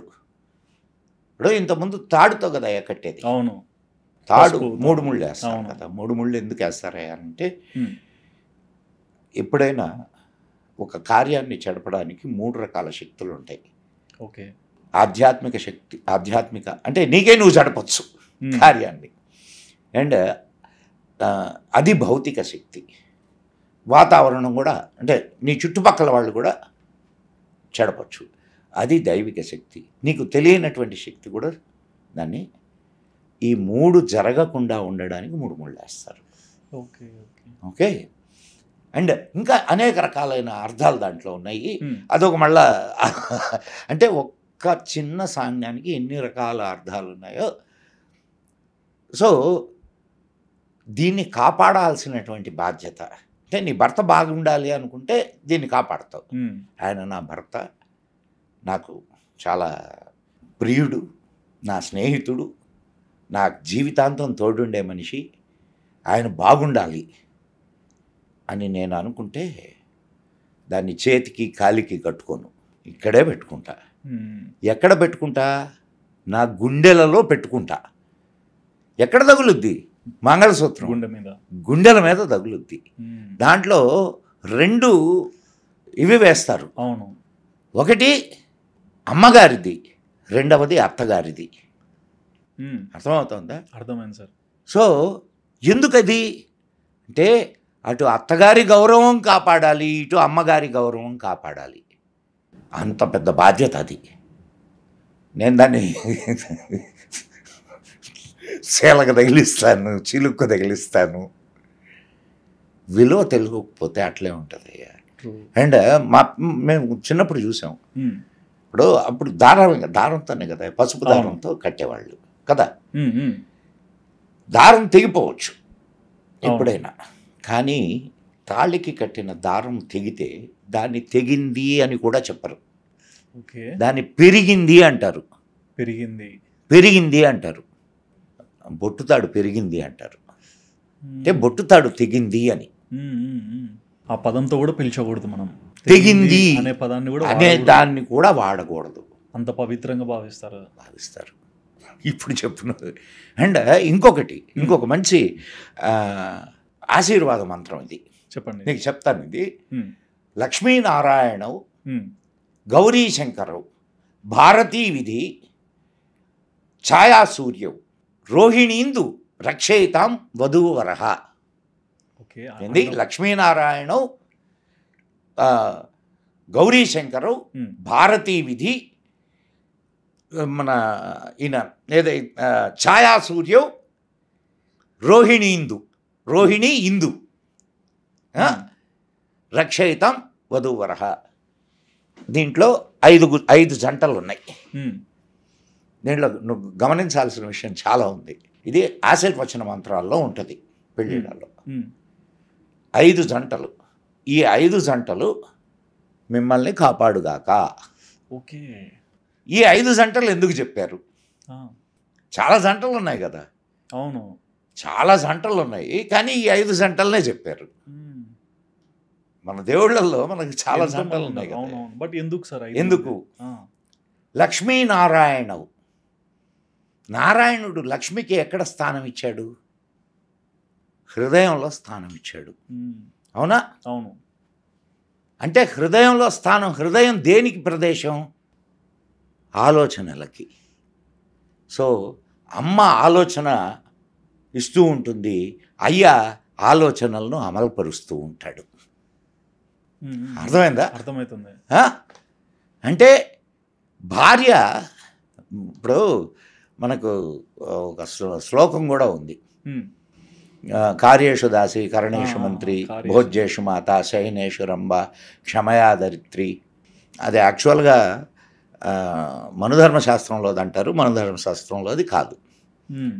సో అమ్మ ఆలోచనలు అయ్యా వాటిల్ని నిర్వర్తించేవాడు. ప్రపంచంలో నువ్వు ఏ జంటను చూసుకున్నా ఈ 5 జంటల్లో ఒక జంట అయి ఉంటుంది. చెప్తా నీకు అది ఎట్లా అనేది. చెప్పండి. సో ఆలోచనలు ఇచ్చేటటువంటి వాడు, ఆలోచనలు ఇచ్చేటటువంటి స్థానం అమ్మది. అవును. ఆచరించే స్థానం అయ్యది. అందుకని ఆయన హృదయంలో పెట్టుకున్నాడు. సరే, ఆమె లక్ష్మీదేవి కదా, జేబీ అందుకే ఇక్కడ పెడతారు మనకి. జేబులో డబ్బులు పెట్టుకుంటావు కదా, లక్ష్మీ స్థానం అది. అందుకు ఇక్కడ వచ్చింది. ఊరికే ఏదో డిజైన్లు వేస్తారు అనుకో, నింపైంది, తప్పే. అప్పట్లో ఇట్లా లోపల నుంచి తీసేవాళ్ళు. లోపల నుంచి తీసేవాళ్ళు. అవునవును, కరెక్టే సార్. అండ్ రెండవ జంట గౌరీశంకరవు. అసలు అమ్మాయి పెళ్ళికి ముందు గౌరీదేవిని గౌరీ పూజ చేయిస్తారు. ఎందుకు అని అంటే గౌరీ దేనికి చిహ్నం? కళ్యాణానికి చిహ్నం, శక్తికి చిహ్నం. అంటే నువ్వు రేపటి నుంచి ఒక సంసారం అనేటటువంటి యుద్ధాన్ని చేయబోతున్నావు. నీకు దానికి కావలసినటువంటి శక్తినిచ్చేటటువంటి తల్లి. అంతేకాదు, మాంగళ్య గౌరీ అంటారు. మాంగళ్య గౌరీ వ్రతం ఇట్లా కూడా చేస్తారు. మాంగళ్య గౌరీ ఆమె. మన భాగవతంలో మంచి పద్యం ఉంది, చెప్పండి. ఈ పాలసముద్రం చిలుకుతూ ఉంటే విషం వచ్చింది, మొత్తం లోకాలన్నీ ఇదవుతున్నాయి. అప్పుడు దేవతలందరూ వెళ్ళి శివుడిని ప్రార్థిస్తారు. శివుడు తాగుతాడు. దానికి భాగవతంలో పోతన ఒక మంచి పద్యం చెప్తాడు. ఏందా అనంటే, మింగెడిది విషంబని మృంగెడువాడు విభుండని మృంగిన మేలవు ప్రజకని మింగుమనియ సర్వమంగళ తన మాంగళ్యంబునెంత మది నమ్మినదో. దీని అర్థం ఏంటంటే మింగేది గరళం అంటే విషం. మింగేవాడెవడు తన భర్త. మింగితే ఏమవుద్ది? చనిపోవచ్చు, ప్రజలకు మేలవుద్ది. Okay okay. మింగుమనియ సర్వం ప్రజలకు మేలవుతుంది కదా. మింగవయ్యా తన మాంగళ్యంబునెంత మది నమ్మినదో. అది నా మాంగళ్యాన్ని నేను కాపాడుకోగలను కాబట్టి మింగు. అర్థమైందా? అర్థమైంది. సో ఇక్కడ ఇంకొక ఇది చూడు, అంటే ఒక్కొక్క జంట ఒక్కొక్క స్పెసిఫిసిటీ. అటువంటి తల్లి ఆమె ఎవరు? రాజు కూతురు. ఈయనెవరు? శ్మశానంలో అడుక్కు తినేవాడు. అమ్మ రాజు కూతురు, అయ్య అడుక్కు తినేవాడు. మొత్తం ఊరంతా తిరిగి వస్తే అమ్మ మృష్టాన్న భోజనం పెడుతుంది. అందుకనే అమ్మ అన్నపూర్ణ అయింది. అన్నపూర్ణే సదాపూర్ణే శంకర ప్రాణవల్లభే జ్ఞాన వైరాగ్య సిత్యర్థం భిక్షాందేహీ చ పార్వతి. అవునా? అంటే రెండో జంట. ఒకరు ధనవంతులు, ఇంకొకరు పేదవారు. అయినా ఇద్దరు కలిసి ఉన్నారు. ఎట్లా కలిసి ఉన్నారు? సగమై తనలో సగం చేసుకున్నాడు శివుడాన్ని. అర్థమవుతుందా? సో ఇది రెండో రకం జంట. ఒక జంట ఆలోచనలు ఇచ్చే జంట, ఆలోచనలు ఇచ్చేది అమ్మ, ఆచరించేది అయ్య. ఇంకొక జంట అన్నిట్లో సమానంగా పంచుకుంటూ నడిచేటటువంటి జంట, తనలో సగభాగాన్ని ఇచ్చినటువంటి వాడు. మూడవ జంట భారతి విధి. ఓకే. భారతి అంటే సరస్వతి. బ్రహ్మ సరస్వతికి ఎక్కడ స్థానం ఇచ్చాడు? నాలుక మీద. అంటే అమ్మ ఏది మాట్లాడితే అది నీ నోట్లో నుంచి వస్తుంది. అంటే భార్య ఏది చెప్తే అదే పాటిస్తారు, అదే చేసే భర్త, అదే మాట్లాడే భర్త. ఓకే, అవునా? ఇది మూడో రకం జంట. నాలుగో రకం జంట ఒకటి ఉంది, అది ఛాయా సూర్యం. ఓకే. సూర్యుడు మిటమిటలాడేటటువంటి చండ ప్రచండు. అవునా? ఎప్పుడు ఎక్కడ ఒక చోట ఆగడు. అవును. కానీ అయినా సరే ఆయన్ని అనుసరించిపోయేటటువంటి ఛాయాదేవి. ఛాయ, నీడ. ఛాయాదేవి అంటే నీడ. సూర్యుడు ఎక్కడుంటే నీడ అక్కడ ఉంటుంది. అవునా? అంటే ఒక చండ ప్రచండుడైన భర్త ఆయన్ని చల్లగా అనుసరిస్తున్నటువంటి భార్య. రోహిణి ఇందు. రోహిణి ఎవరు? రోహిణి చంద్రుడి భార్య. ఇందు అంటే చంద్రుడు, చంద్రుడి భార్య. నీకు ఒక సామెత ఉంది, చెప్పండి. రోహిణి కార్తెలో రోళ్ళు బగులుతాయి అంటారు. విన్నావా ఈ సామెత? విన్నా సార్. అర్థం చెప్తా. అంటే ఎండలు భయంకరంగా ఉంటాయి, ఆ ఎండలకు రోళ్ళు కూడా బగులుతాయి. అది ఎప్పుడు? రోహిణి కార్తెలో. రోహిణి అమ్మ, రోహిణి మహంకాళి, భర్త చల్లటివాడు. ఒక భర్త ఏమో చెడ్డ ప్రచండు, ఇంకొక భర్త చల్లటివాడు. ఒక భార్య ఏమో చండ ప్రచండుడికి చల్లగా ఉండేటటువంటి తల్లి. ఇంకొక ఈ జంటలో పూర్తి విరుద్ధం అన్నమాట. సో ఇటువంటి 5 జంటలే ప్రపంచంలో ఉంటాయి. అందుకు ఈ 5 జంటలు మిమ్మల్ని ఆశీర్వదించుగాక. ఇంత అంటే మీరు ఎట్లయినా ఉండండి, భార్యాభర్త ఎట్లయినా ఉండి ఒకరికొకరు అర్థం చేసుకొని సర్దుకుపోవాలి. ఇది కదా. అవును. అండ్ పెళ్లి జరుగుతున్నప్పుడు కూడా లైక్ మామూలుగా క్లాత్ పెట్టేసి దాన్ని తెరసెల్లా అంటారయ్యా. తెరసెల్లా. ఇది ఇప్పుడు దాని మీద ఏదో పిచ్చి పిచ్చి రాతలన్నీ డిజైన్లు అన్నీ చేస్తున్నారు. కానీ దాని మీద ఏమీ ఇచ్చేయకూడదు. పసుపు గుడ్డని పెడతారు. నీకు ఇంకా ఏదైనా అట్లా అనిపిస్తే ఓం అని రాసుకో, లేదా దాని మీద ఒక కుంకుమ బొట్టు పెట్టు. అది ఎవరికి చిహ్నమో తెలుసా? అది దానికి అధిదేవత, ఆ కెరసెల్లాకి అధిదేవత శచీదేవి. శచీదేవి అంటే తెలుసు కదా, ఇంద్రుడి భార్య.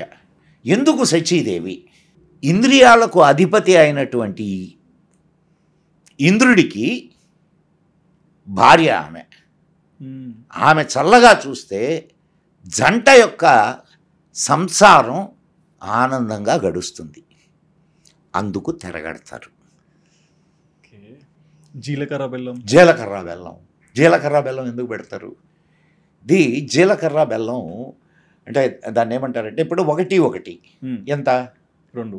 1 1 4 అయితే కొన్ని వస్తువులు కలిస్తే 1 1 2 కాకుండా 1 1 4 అవుతాయి. దాని ప్రభావం. ఓకే. అట్లే జీలకర్ర బెల్లం ప్రభావం కూడా అట్లనే 1 1 4. ఆ జీలకర్ర బెల్లాన్ని నలిపి ఎక్కడ పెడతారు? బ్రహ్మరంధ్రం మీద పెడతారు. అవునా? అప్పటిదాకా భార్య వరుడు వధువు చూసుకోరు. పెద్దలు కుదిర్చిన పెళ్ళి, టాకింగ్ అబౌట్ పెద్దలు కుదిర్చిన పెళ్ళి చూసుకోరు. అప్పుడు చూసుకుంటారు. ఎప్పుడు? ఈమె చేతి నుంచి ఈమె చెయ్యి ఆయన బ్రహ్మరంధ్రం మీద, ఆయన చెయ్యి ఈమె బ్రహ్మరంధ్రం మీద పెట్టినప్పుడు పెట్టి ఒకరి కళ్ళల్లోకి ఒకరు చూసుకుంటారు. ఈ జీలకర్ర బెల్లంలో నుండి విద్యుత్ తరంగాలు శరీరంలోకి ప్రాకి అది కళ్ళ ద్వారా ఒకరికొకరికి ఎక్స్చేంజ్ అవుద్ది. అక్కడ నుంచి వాళ్ళల్లో ప్రేమ ఉదయిస్తుంది. ఇది దాని వెనక ఉన్నటువంటి అర్థం. నువ్వు ఇటు జీలకర్ర బెల్లం పెట్టగానే సార్ కాస్త చెయ్యెత్తి ఇటు చూడండి సార్ అంటాడు ఫోటోగ్రాఫరు. అవును. కాబట్టి అంటే ఎంత అంటే అసలు అక్కడ పెళ్ళి జరుగుతుంది అని అంటే, అయ్యా నారాయణ స్వరూపాయ, వరుణ్ణి నారాయణ స్వరూపాయ అంటారు. అందుకనే మామ కాళ్ళు కడిగేది ఎందుకయ్యా అంటే, పెద్ద ఆయన కదా. అవును. ఆయన చిన్నపిల్లవాడి కాళ్ళు కడగొచ్చా? కడగకూడదు. ఎందుకు అడుగుతున్నాడు? ఆడ కూర్చున్నది ఒక మనిషి కాదు, సాక్షాత్తు నారాయణ స్వరూపుడు. అందుకని కాళ్ళు కడుగుతున్నాడు.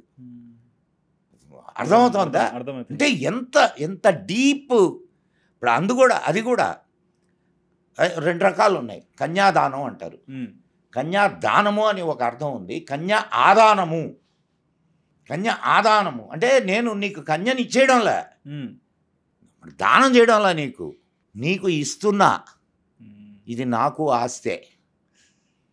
నువ్వు ధర్మంగా ధర్మార్థ కామ మోక్షాలని పొందడానికి నీ సహధర్మచారిణిగా ఏమన్నారు? ధర్మచారిణిగా నేను ఇస్తున్నా. అండ్ తాడిగట్టకు కూడా 7 అడుగులు ఏమంటారు కదా సార్, దానిలో అర్థమైంది. ఇంకా అట్ట వెళ్ళడం కంటే మనం అంటే అవి చాలా ఉన్నాయి, నేను చెప్తాను. నేను తర్వాత మళ్ళా మాట్లాడుకుందాం. ఒక్కొక్క అడుగుకి ఒక్కొక్క సప్తపది అంటారు దాన్ని. మనం అది మాట్లాడుకుందాం. ఒక్కొక్క అడుగుకి ఒక్కొక్క అర్థం ఉంది. అండ్ ఇప్పుడు ఏదైనా సరేనయ్య, పెళ్ళిలో ఉన్నటువంటి మంత్రాలన్నీ కూడా వీళ్ళిద్దరూ కలకాలం కలిసి ఉండాలి అనేటటువంటి మనస్సుతో చేసేటటువంటి తంతు వివాహం. అందుకనే భారతదేశంలో ఇప్పుడు మేము వెళ్ళామనుకో ఫారెన్కి, మాకు పెళ్ళై 50 ఏళ్ళు అయిందండి అని. 50 ఏళ్ళ? ఈ పాటికి 4 5 మారు ఉంటారు. ఆమెకు 4 5 మారు ఉంటాడు, ఈయనకి 4 5 మారు ఉంటారు. వాళ్ళకి మనకు పోలిక ఎక్కడయ్యా? ఇక్కడ కామం కోసం కాదు పెళ్ళి, ధర్మం కోసం.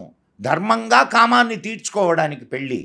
భార్యతోటి నువ్వు ఎక్కడైనా పుణ్యక్షేత్రానికి వెళ్తే భార్యను తీసుకొని వెళ్ళాలి. ఒక్కరు వెళ్ళకూడదు. పూజ కూడా ఒక్కరు చేయకూడదు. ధర్మకార్యం ఏదైనా సరే ఇద్దరు కలిసి నిర్వహించాలి. అశ్వమేధ యాగం చేసేటప్పుడు రామాయణంలో రాముడు ఆమెను అడవుల్లో విడిచిపెట్టి వస్తాడు కదా. మరి ఎట్లా చేస్తాడు అశ్వమేధ యాగం? చేయలేడు. అందుకని స్వర్ణ సీతను తయారు చేయించి కూర్చోబెడతారు. ఓకే. అంటే భార్య లేకుండా నువ్వు ధర్మకార్యం చేయడానికి లేదు. అంత విలువైనటువంటి ఆ సంబంధాన్ని నీ ఇష్టం వచ్చినట్టు ధ్వంసం చేస్తున్నావు.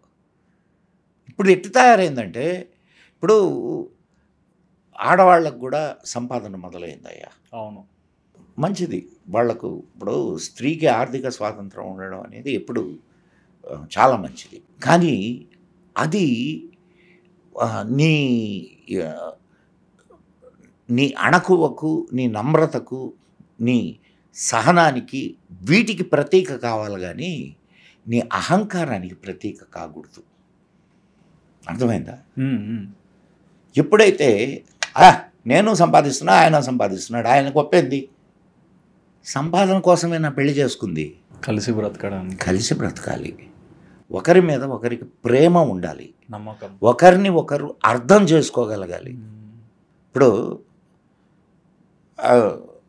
ఒక ఆమెకి రాత్రిపూట పడుకొని కాస్త ఏదో చదువుకుంటే కానీ నిద్ర రాదు. అందుకని ఆమె లైట్ వేసుకొని చదువుకుంటుంది. అయ్యగారికి లైట్ ఉంటే నిద్ర పట్టదు. ఇంకా గొడవ. ఎంతసేపు చదువుకుంటావు అని అంటాడు ఆయన. నాకు చదువుకుంటే కానీ నిద్ర రాదు, ఏం చేయమంటారు నన్ను అంటది ఈమె. నాకు లైట్ ఉంటే నిద్ర రాదు, నేనేం చేయాలా అంటాడు ఆయన. ఇట్లా ఈ గొడవ చిలికి చిలికి చిలికి తెల్లార్దులు నిద్ర ఉండదు, పాడు ఉండదు. ఇది మళ్ళీ అందరికీ చెప్పుకుంటారు. ఏమయ్యా ఈ పెద్ద సమస్య అది. ఈరోజు నీ పుస్తకం మోయన పడేటటువంటి లైట్స్ వచ్చినాయి, అది పెట్టుకుంటే నువ్వు చదువుకోవచ్చుగా. అవును. సరే, ఉదయాన్నే మనవాడు బాత్రూంలోకి వెళ్ళాడు. బాత్రూంలోకి వెళ్ళేటప్పుడు హాయిగా నవ్వుతూ తుళ్ళుతూ వెళ్ళాడు.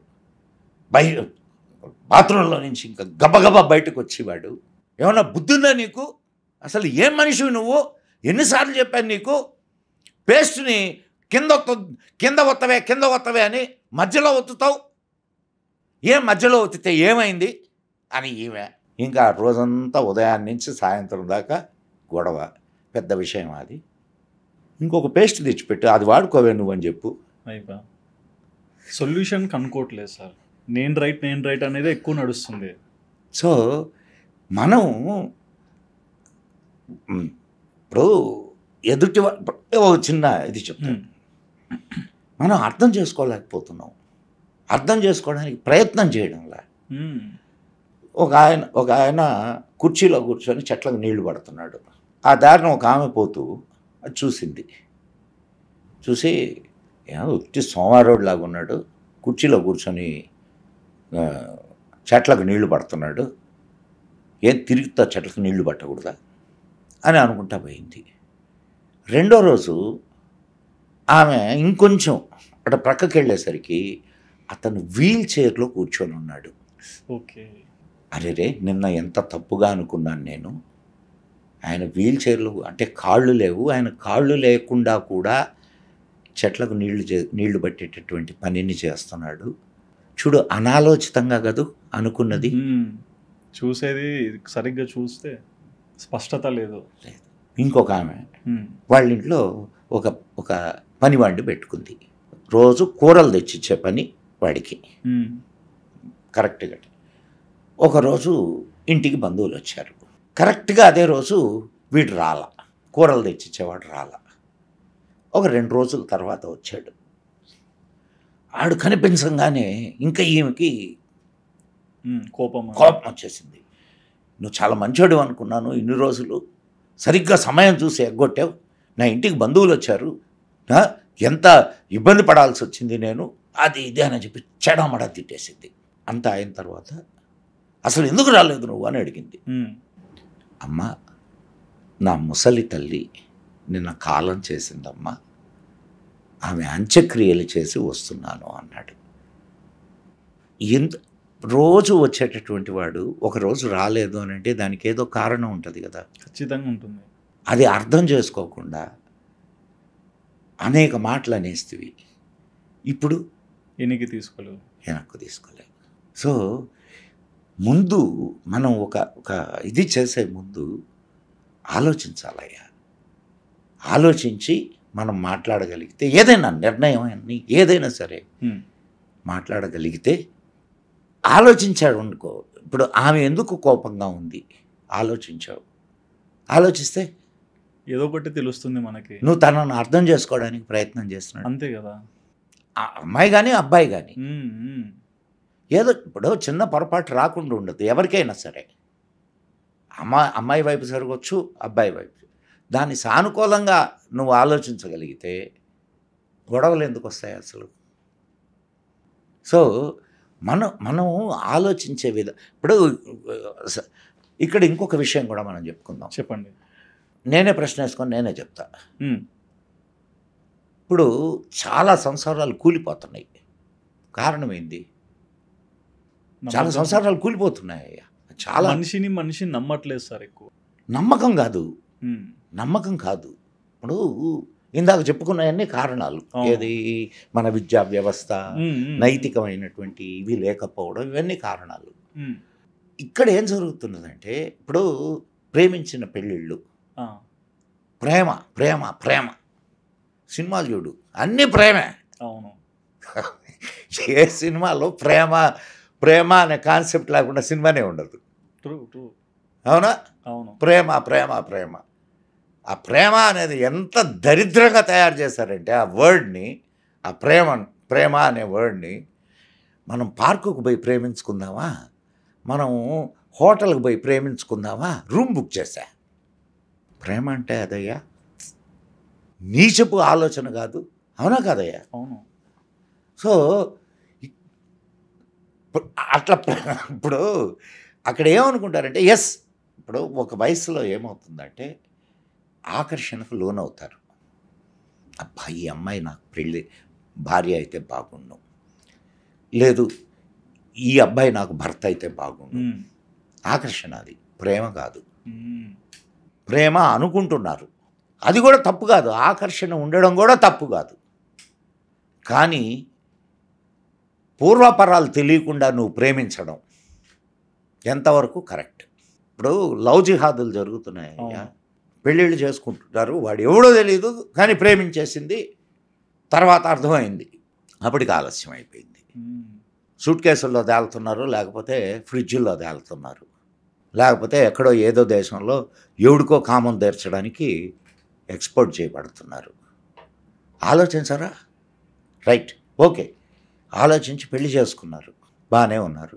వీళ్ళిద్దరి మధ్య ఏదో గొడవ వచ్చింది, తల్లిదండ్రులని కాదని కదా చేసుకున్నారు. సో వీళ్ళు ఇంకెవరిని ఇచ్చేస్తారు? ఫ్రెండ్స్ని. వాళ్ళకి ఎంత మెచ్యూరిటీ ఉంటుంది? రైట్, ఆమెంద్రా నిన్ను డామినేట్ చేసేది, నువ్వు డామినేట్ చేయాలా అంటాడు. అండ్ ఏమే నువ్వు తక్కువేంటి, నువ్వు కూడా సంపాదిస్తున్నావుగా ఆయనతో పాటుగా, ఆయన అంటే పడాలా? ఇమ్మెచ్యూరిటీ. స్నేహితులు, వాళ్ళ సలహాలు సంకనాకి పోయింది. ఎక్కువ గొడవ జరిగిన పెద్దల కన్నా ముందు వీళ్ళ దగ్గరికి వెళ్తుంటారు. ఇప్పుడు ఇంతకుముందు పెద్దవాళ్ళు అంటే అది దానికి కూడా వద్దాం.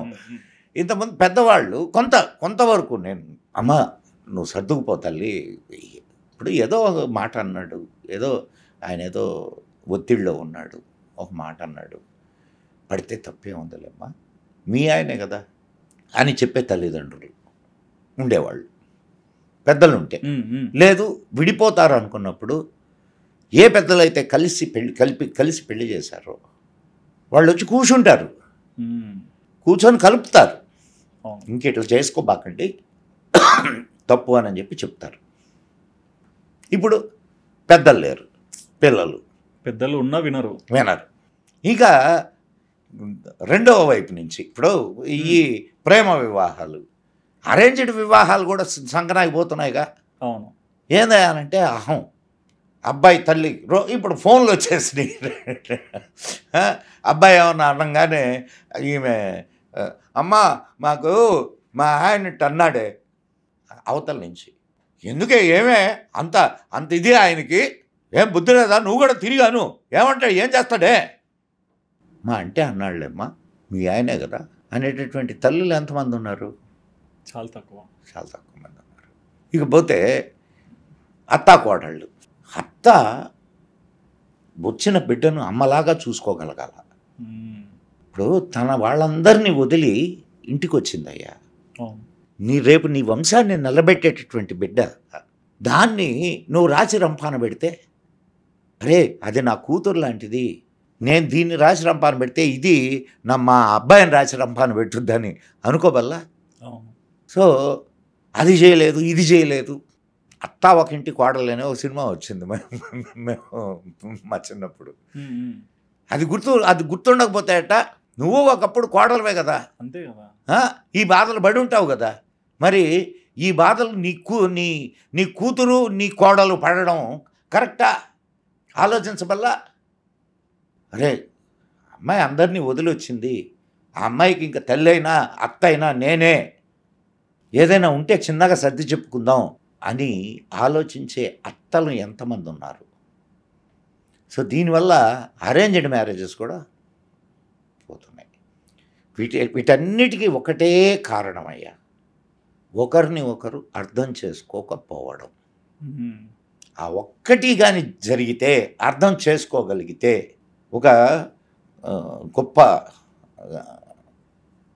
ఋషి ఆయన దగ్గరికి ఆయన కొడుకు వచ్చాడు. నాన్న నాకు జ్ఞానాన్ని నేర్పించు అన్నాడు. ఓకే, నేర్పించు అంటే, ఒరే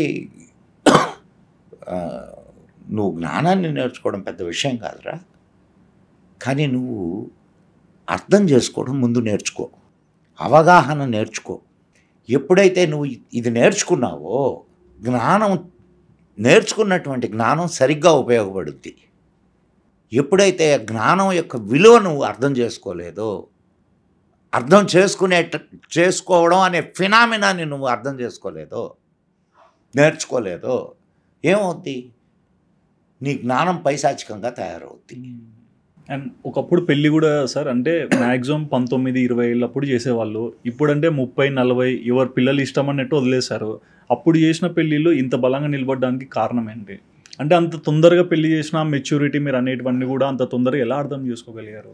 కాదుగా, ఇప్పుడు ఇక్కడ నువ్వు ఇందాక ఫస్ట్లో ఒక మాట అన్నావు, ఒకరిని ఒకరు నమ్మలేకపోతున్నారు. అవును, 30 ఏళ్ళు దాటినా ఆమె అంటే ఇంకా ఆమెకు కావలసినటువంటి ఇది దొరకల. 40 ఏళ్ళు దాటినటువంటి మగవాడికి కూడా అదే పరిస్థితి. అండ్ చాలా మంది బంధాలలో నేను చూస్తుంటాను, ఎప్పుడు వాడికి అది ఉంది మనకి ఇది లేదు, ఇట్లాంటి కంపారిజన్ చేస్తుంటారు కదా. ఇప్పుడు సుధీర్ సార్, నీ బ్రతుకు నువ్వు బ్రతకడంలే, నువ్వు వేరే వాడి బతుకు బతుకుతున్నావు. వాడికి అది ఉంది, వాడికి ఇది ఉంది, అది ఎట్ట సంపాదించాలా, వాడెట్ట సంపాదించాడు. ఈ కంపారిజన్ వల్ల నీ బతుకు నువ్వు బతకకుండా వాడి బతుకు నువ్వు బతుకుతున్నావు. నీ బతుకు నువ్వు బతకడం నేర్చుకున్నప్పుడు నువ్వు ఆనందంగా హాయిగానే ఉంటావు. అండ్ ఈ జనరేషన్లో ఎక్కువ చూసేది, ఎక్కువగా మ్యారేజ్ తర్వాత మన ఇద్దరమే ఉండాలి, పేరెంట్స్ రాకూడదు, ఈ కండిషన్ అయితే ఓకే, లేదా నీకు ఇల్లు ఉండాలి, నీకు అది ఉండాలి, ఇట్లాంటి డిమాండ్స్ కూడా వచ్చేసాయి. అది అబ్బాయికైనా అమ్మాయికైనా. అత్త మామ దగ్గర ఉండకూడదు, లేదా అమ్మా నాన్న దగ్గర ఉండకూడదు, మేము ఒంటరిగా ఉండాలా. రేపు పెళ్ళాంతో మాత్రం వీడు సఖ్యంగా ఉంటాడని వాడు పెళ్ళాం మాత్రం వీడితో ప్రేమగా ఉంటుందని ఎక్కడ నమ్మకం? సర్దుకుపోద్దని ఎక్కడ నమ్మకం? నువ్వు ఇప్పుడు అండర్స్టాండింగ్ అయ్యా, ఒకరితో ఒకరు ఒక అనుబంధాన్ని పెంచుకొని ఒక అండర్స్టాండింగ్లో జీవితాన్ని సాగిస్తే ఏం జరగవు. నీ తల్లిదండ్రులు ఉండకూడదు అని అమ్మాయి, మీ అమ్మ నాన్న ఇంటికి రాకూడదు అనే అబ్బాయి, ఏమయ్యా వస్తే ఆహా నువ్వు వీడిని యాక్సెప్ట్ చేసావు, వాళ్ళ తల్లిదండ్రులు వాడిని ఇచ్చినటువంటి వాళ్ళు కదా వాళ్ళు, అంతే కదా సార్. అంటే నువ్వు వాళ్ళతో అడ్జస్ట్ కాలేవు, రేపు వీడితో అడ్జస్ట్ కాలేకపోతే మనము ఆలోచించే విధానం, అర్థం చేసుకునేటటువంటి విధానం దీంట్లో ఉంటుంది సుధీర్. జీవితం అనేది ఇప్పుడు అన్నీ అందరికీ దొరకవు సుధీర్. అవును. సో దొరికిన వాటితో తృప్తిగా జీవించడం అనేది జీవితం. లేని దానికోసం పరుగులెత్తి దొరికిన దాన్ని ఈ పరుగుల వల్ల దొరికిన దాన్ని అనుభవించలేవు.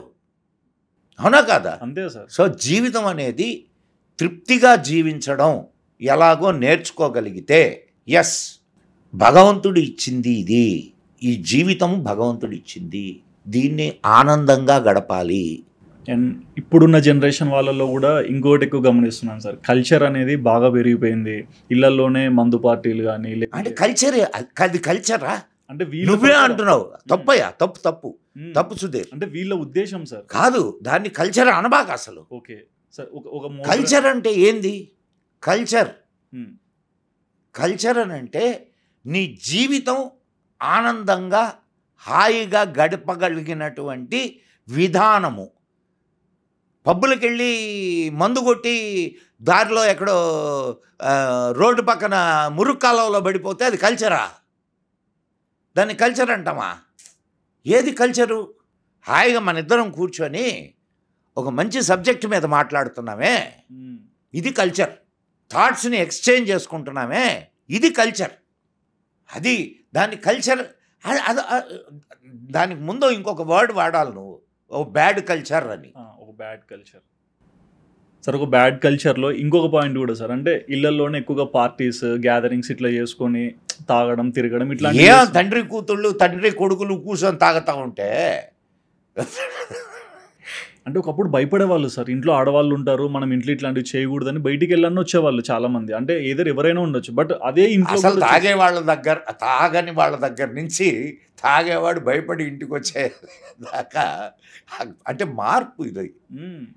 సో ఒక్కటే సుధీర్, ఒక్క విషయం బాగా గుర్తుపెట్టుకో, అర్థం చేసుకొని సర్దుకొని పోతూ తన జీవితాన్ని గడుపుకోగలిగితే బంధాలు బాగుంటాయి. లేకపోతే ఆ బంధాలు ఎప్పుడూ నిలబడవు. సార్ బేసిక్గా ఒక బంధం అంటే ప్రతి ఒక్కరు కూడా బాగుండాలనే మనస్తత్వం వస్తుంది. ఇద్దరికి పెళ్లి చేయాలన్నా సరే ఒక ముహూర్తం పెట్టి జాతకాలు చూసి పాయింట్లు వేసి లాస్ట్కి వీళ్ళు బాగుంటారని నమ్మకం వచ్చాకనే పెళ్లి చేస్తున్నారు. కానీ పెళ్ళి అయినాక మరుసటి రోజు నుంచే ఒక క్వశ్చన్ ఉంటుంది, వీళ్ళు కలిసి ఉంటారా ఉండరా అనేవి క్రియేట్ అవుతూనే ఉన్నాయి. ఇవన్నీ స్టాప్ కావాలి, వీళ్ళు ఆనందంగా ఉండాలంటే ఏం చేయాలి? ఇప్పుడు ఒకటి, ఎంత నువ్వు అన్నీ చూసి పెళ్లి చేసినా, అన్నీ చూసి పెళ్లి చేసావు, కానీ మీ ఇద్దరిలో పెళ్ళి జరిగినటువంటి మీ ఇద్దరిలో అవగాహన అనేది లేకపోతే నువ్వు ఎంత ముహూర్తాలు చూడు, ఎంత ఆర్భాటంగా పెళ్లి చెయ్యి, ఎంతమంది అంటే పెళ్ళైన రోజుల్లోనే విడాకులు తీసుకున్నటువంటి ఇవి చాలా ఉన్నాయి. అవును. ఒక్కటేనయ్యా, ఒక్కటి గుర్తుపెట్టుకో. చెప్పండి. కుటుంబం అనేది ఒక చిన్న సమాజం. సమాజంలో కుటుంబం అనేది ఒక ఒక ఒక ఒక పార్ట్. కుటుంబాలు చెడిపోతే సమాజం ఎక్కడ నిలబడుద్ది? సమాజం అనేది పెద్ద కుటుంబం. కుటుంబం అనేది చాలా సమాజంలో చిన్న భాగం. ఇంటికి ఒక ఇటుకరాయి. అండ్ ఇంకొక చిన్న అండ్ కన్క్లూడింగ్లో నేను చెప్పండి ఒక 10 అంశాలు, అంటే సుఖంగా కాపురం చేయడానికి, పెళ్ళి పెటాకులు కాకుండా ఉండడానికి ఒక 10 అంశాలు నేను చెప్తాను. చెప్పండి. ఇది అంటే నేను అనుకొని నేను ఓహో ఇట్లా అయితే బాగుంటుంది అని. వీలైనంత వరకు తగాదాలు లేకుండా, గొడవలు లేకుండా ఉండండి. Avoid next quarrel. అంటే ఒకరు గొడవ పడుతూ ఉంటే రెండో వాళ్ళు గమ్ముగా ఉండండి. ఇప్పుడు నువ్వు మాట్లాడుతున్నావయ్యా, నువ్వు కోపంగా ఉన్నావు, నువ్వు కోపంగా ఉన్నావని నేను అరవడం మొదలెడితే ఇంకా ఎక్కువ అవుతుంది. నీకు ఒక చిన్న ఇది చెప్తాను ఇక్కడ. ఒక అరగంట కావచ్చు, పర్లేదు. చెప్పండి. ఒక ఊళ్ళో ఒక ఇద్దరు అబ్బాయి అమ్మాయి ఉన్నారు. ఎప్పుడు వేరే వాళ్ళతో గొడవలు పడుతూ చివరికి వీళ్ళిద్దరికే పెళ్ళయింది. ఊరంతా అనుకున్నారు వీళ్ళు ఎంతకాలం నిలబడుద్ది ఇది. ఎందుకంటే ఇద్దరు వీళ్ళకి తగాదాలు పడడమే ఇది కదా. అవును. విచిత్రంగా వీళ్ళది 25 సంవత్సరాలు ఆ సంసారం నడిచింది. సో 25th మ్యారేజ్ యానివర్సరీ చేసుకుంటూ వీళ్ళు అందరినీ పిలిచారు. ఊళ్ళో వాళ్ళందరూ వీళ్ళు చూసిన పెద్దలు ఉంటారు కదా, రే మీరు ఎప్పుడూ గొడవలు పడేవాళ్ళు, ఎట్లా 25 సంవత్సరాలు కలిసి ఉన్నారా అని అడిగారు. అడిగితే వాళ్ళు ఇచ్చిన సమాధానం ఏంటంటే, మేము మొదటి రాత్రి మేము ఒక ఒప్పందం చేసుకున్నాం. నాకు కోపం వచ్చినప్పుడు నువ్వు గమ్ముగుండాల, నీకు కోపం వచ్చినప్పుడు నేను గమ్ముకుంటా. దాని మీద నిలబడ్డాం మేము. అర్థమైందా? అర్థమైంది. సో నా కోపం వచ్చింది, అరుస్తున్నా, నువ్వు గమ్ముకున్నావు, ఇంకేం ఇంకా కాసేపు అరచు ఏముండదు, వెళ్ళిపోతాడు. సో ఇది మేము. అట్లానే ఒక సాధువు దగ్గరికి ఒక ఆమె వచ్చింది. ఇది ఇంతకుముందు కూడా నీకు ఎక్కడో చెప్పినట్టు గుర్తు నాకు. చెప్పండి. సాధువు దగ్గరికి ఒక ఆమె వచ్చింది. ఒక ఆమె వచ్చి, అయ్యా మా ఆయన ఎప్పుడు అరుస్తూ ఉంటాడు, రోజు గొడవేను మాకు, ఎట్లా మా పరిస్థితి ఏంటి, ఏం చేయాలా, గొడవలు తగ్గాలంటే ఎట్లా అంటే, ఆ సాధువు ఏం చేశాడంటే ఒక సీసా నీళ్లు తెప్పించిచ్చాడు. ఏం చేయాలి స్వామి ఈ సీసా నీళ్లతో? అమ్మ, ఆయన అరిచేటప్పుడు ఈ సీసాలో నీళ్లు కొంచెం నీ నోట్లో వేసుకో అన్నాడు. నోట్లో వేసుకొని మింగితే ఆయన అరవడం తగ్గిపోద్దా స్వామి? మింగకమ్మ, నోట్లో వేసుకొని ఉయ్యకు మింగకు. ఏమవుతుంది దానివల్ల? ఒకరే వచ్చి వెళ్ళిపోతారు. సో కాబట్టి అంటే నువ్వు గమ్ముగా ఉండు తల్లి, ఆడు అరుచుకొని పోతాడు. ఐన్స్టీను 25వ ఇది జరుగుతుంది, ఆయనది కూడా 25th యానివర్సరీ జరుగుతుంటే అందరూ అడిగారు, ఇన్నేళ్ళు ఎట్ట కాపురం చేశారు మీరు అని. మేము మొదటి రోజు ఒక నిర్ణయం తీసుకున్నాం, మొదటి రాత్రి. ఆ నిర్ణయం ఏంటంటే, చిన్న నిర్ణయాలన్నీ ఆమె తీసుకునేటట్టు, పెద్ద నిర్ణయాలన్నీ నేను తీసుకునేటట్టు. ఏంటి? చిన్న నిర్ణయాలు ఆమె, పెద్ద నిర్ణయాలు నేను తీసుకునేటట్టు. అయితే జీవితంలో ఇప్పటి వరకు పెద్ద నిర్ణయం తీసుకునే అవకాశమే నాకు రాలేదు. అంటే ఆమె అన్ని నిర్ణయాలు తీసుకునేది. ఇందాక మనం అనుకున్నామే ఏది 5 జంటల్లో. అవును. సో ఇట్లా మనం నీ భాగస్వామి నుంచి ఇప్పుడు పరిపూర్ణతను ఎక్స్పెక్ట్ చేయకు. అంటే 100% నా భార్య ఇట్లా ఉండాలా అని అనుకోబాక. Nobody is perfect on the earth, nobody is including you. So ఉన్నదాన్ని స్వీకరించడం కానీ అలవాటు చేసుకుంటే, సో ఇది 2వ సూత్రం. ఇంకా 3వ సూత్రం ఏందంటే, చూడు ఒక చిన్న విషయం, మనకు ఆ పర్ఫెక్ట్నెస్ని నువ్వు ఎక్స్పెక్ట్ చేస్తూ ఉంటే నీలో అరే ఇది పర్ఫెక్ట్గా లేదనే ఒక ఆలోచన, కోపం వస్తుంటుంది. కానీ దాన్ని అర్థం చేసుకోగలిగితే నువ్వు నిన్ను శాంతపరచుకోగలవు. అవునా కదా? అండ్ 3వ సూత్రం ఏందంటే, ఎదుటి వాళ్ళు చెప్పేది శ్రద్ధగా వినాలి. అఫ్కోర్స్ ఆ గుణం నాకు లేదు, నీకుంది. చెప్పండి. ఓకే, ఇప్పుడు భగవంతుడు 2 చెవులు, 2 కళ్ళు, 2 ముక్కులు, అంటే 2 రాశికరం, కానీ నోరు మాత్రం ఒకటే ఇచ్చాడు. ఎందుకు? ఎక్కువ చూడు, ఎక్కువ విను, తక్కువ మాట్లాడు. అర్థమైందా? అర్థమైంది సార్. అండ్ సపోజ్ భగవంతుడికి ఎక్కువ మాట్లాడడమే ఇష్టమైతే కళ్ళ ప్లేస్లో నోరుని, లేకపోతే చెవుల ప్లేస్లో నోరు ఉంటే అప్పుడు ఊహించుకో ఒకసారి. మరి అండ్ ఇంకొకటి, ఒక మాట అంటే భగవంతుడు నిర్ణయం చూడు.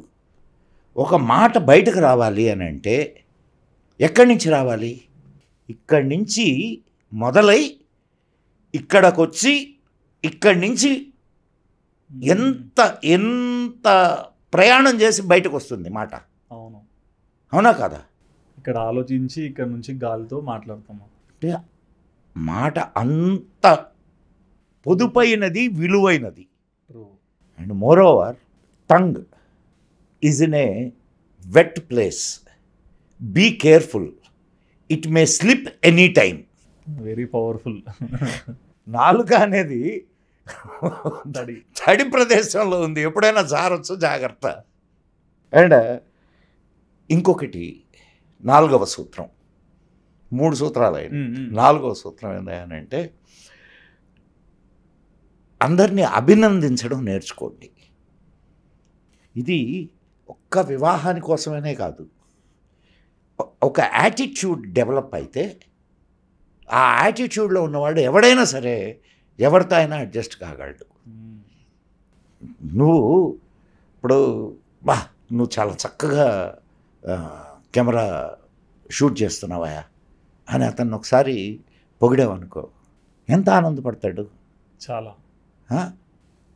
మనిషి మామూలుగా అందరూ ఏమనుకుంటారంటే ధనము, సెక్స్ ఈ రెండే మనిషి కోరుకుంటాడు అని అనుకుంటాడు. కానీ మనిషి కోరుకునే మరో 2 చాలా ప్రముఖమైనవి ఉన్నాయి. అది పొగడత, మెప్పు. సుధీర్, నీ సుధీర్ టాక్స్ చాలా బాగుందయ్యా, నిజంగా చాలా అద్భుతమైనటువంటి వర్క్ చేస్తున్నావు. How you feel? హ్యాపీ. ఒక చిన్న ఇది చెప్తాయి. ఒక స్కూల్లో కుర్రాళ్ళు ఉన్నారు. దాంట్లో ఒక అధికారి, ఎడ్యుకేషనల్ అధికారి వచ్చి, రే మీ పేర్లు చెప్పండి రా అని అన్నాడు. ఒకళ్ళు వేసి, సార్ నా పేరు రమేష్ డోంట్ అన్నాడు. అదేంట్రా రమేష్ డోంట్ ఏందిరా, మీ ఇంటి పేరా? కాదు సార్ నా పేరు అదే. అదేంటి సార్, నేను ఇంటికి వెళ్తే ఇంట్లో ఏదైనా పని చేయబోతే Ramesh don't do this, Ramesh don't do that, Ramesh don't, అట్లా I have become a Ramesh don't sir. పిల్లల్ని అప్రిషియేట్ చేస్తూ పెంచాల. ఇలా పెంచుతారా? వాళ్ళలో ఒక నకారాత్మకమైనటువంటి ఇది ఏర్పడదు. అవునా కాదా? అవును. మనిషిలో అయినా సరే ఏమీ లేని వాడిని కూడా పొగడడం కానీ చేయగలిగితే వాడిని మహాత్ముడిగా తయారు చేయొచ్చు అంటాడు వివేకానందుడు. కాబట్టి అప్రిసియేషన్, పొగడడం నేర్చుకోండి. మీ భార్య ఏదో తయారు చేసింది, బాగలేదు నిజంగా, కానీ భలే చేసావే నువ్వు, కానీ దీంట్లో కొంచెం ఇంకొంచెం ఉప్పు కానీ పడితే ఇంకా బాగుంటుంది అన్నాం అనుకోండి.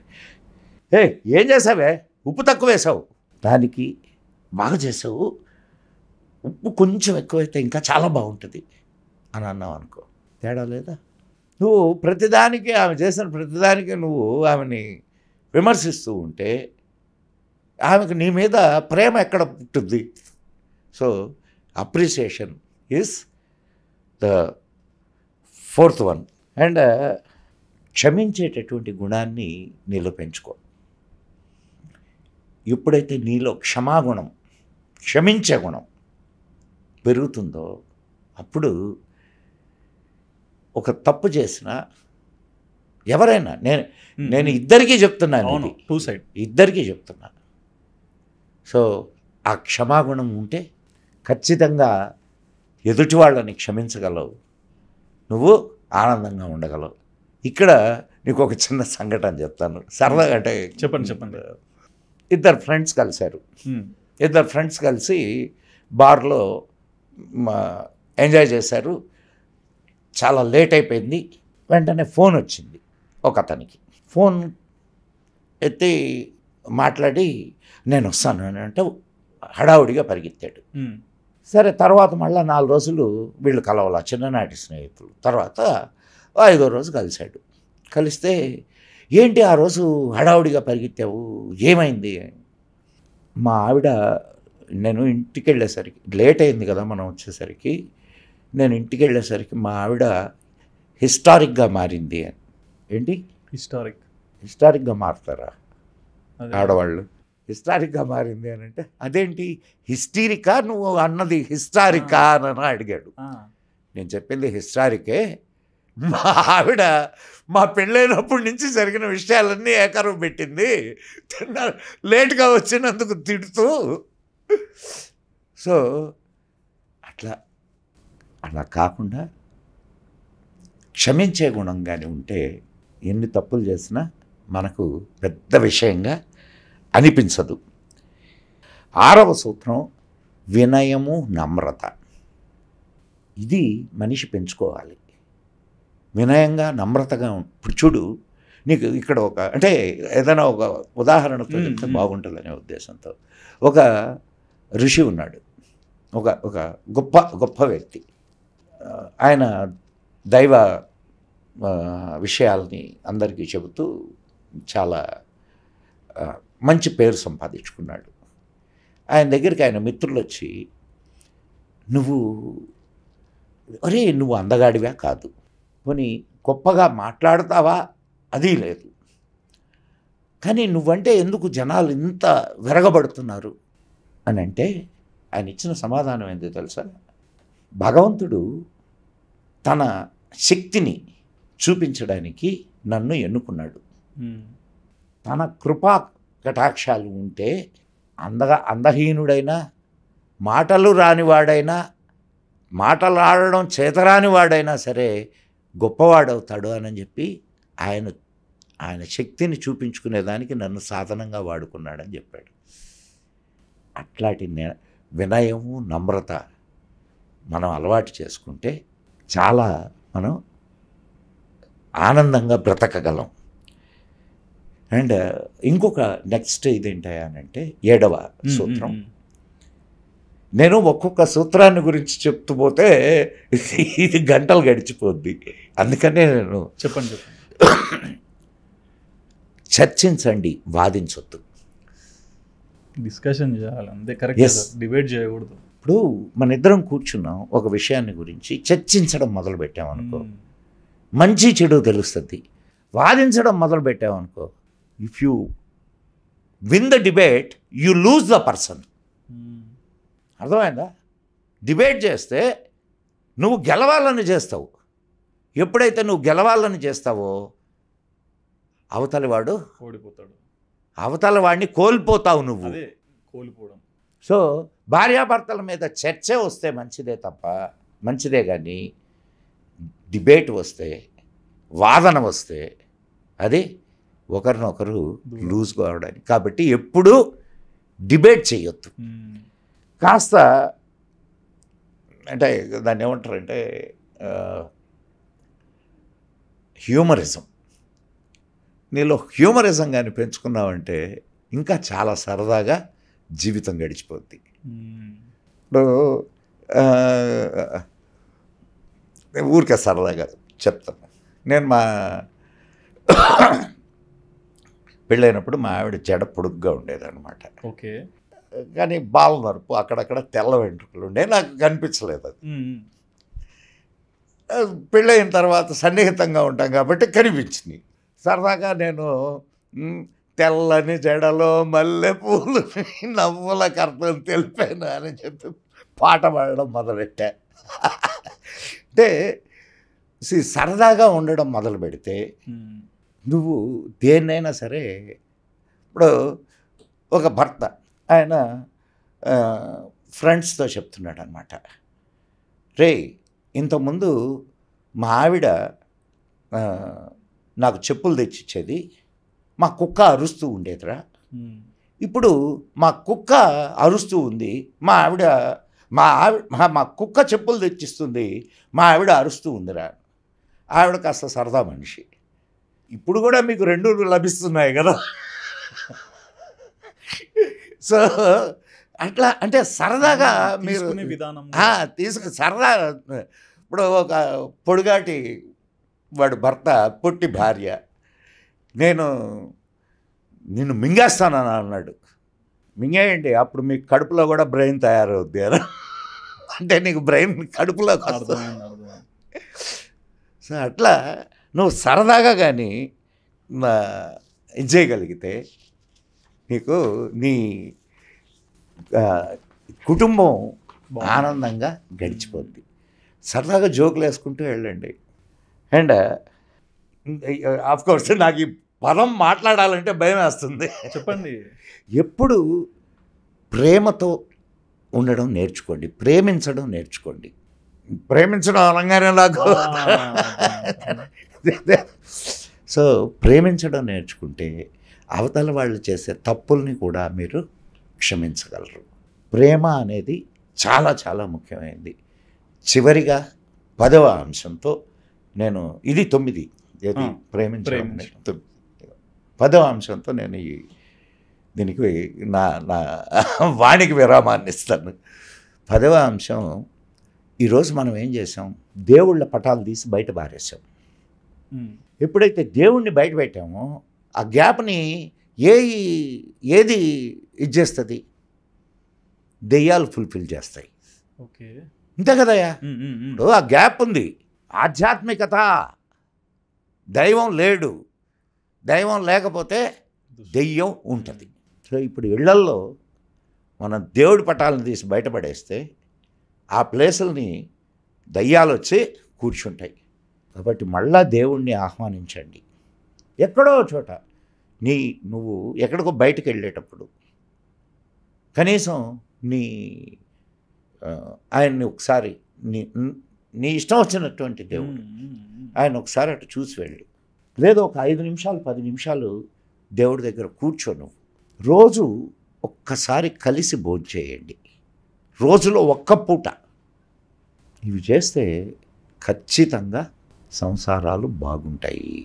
బట్ నిజంగా సార్, అంటే ఒక అనుభవం కావాలి. మీరు చెప్పిన దాంట్లో పెద్దలు పెళ్ళిళ్ళు ఎందుకు చేస్తారు, ఈ యంగ్స్టర్స్ చేసుకుంటే ఎలాంటి అంటే సెలెక్షన్స్ ఎలా ఉంటాయి, ఈ అనుభవం కన్నా మీరు మీ జీవితంలో మీరు ఈ స్టేజ్ వరకు వచ్చి మీ కళ్ళతో ఎన్నో చూసింటారు.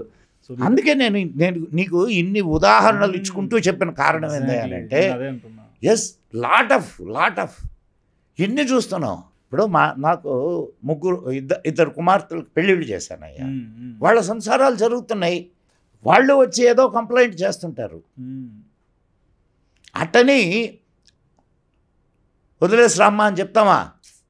నా అల్లుళ్ళు మంచోళ్ళు, వాళ్ళ అత్తమామలు కూడా మంచోళ్ళు అయినంత మాత్రాన అందరూ ఇప్పుడు ఎక్కడో చోట ఒక చిన్న మాట వస్తుంది, సర్దుకుపోవాలి. అది నేర్చుకున్నారు నా బిడ్డలు. అంటే సర్దుకుపోయి రాసి రమ్మని పెట్టే అంత కుటుంబాలు మంచి కుటుంబాలు అర్థం చేసుకొని ముందరకు పోయే స్వభావం వచ్చింది.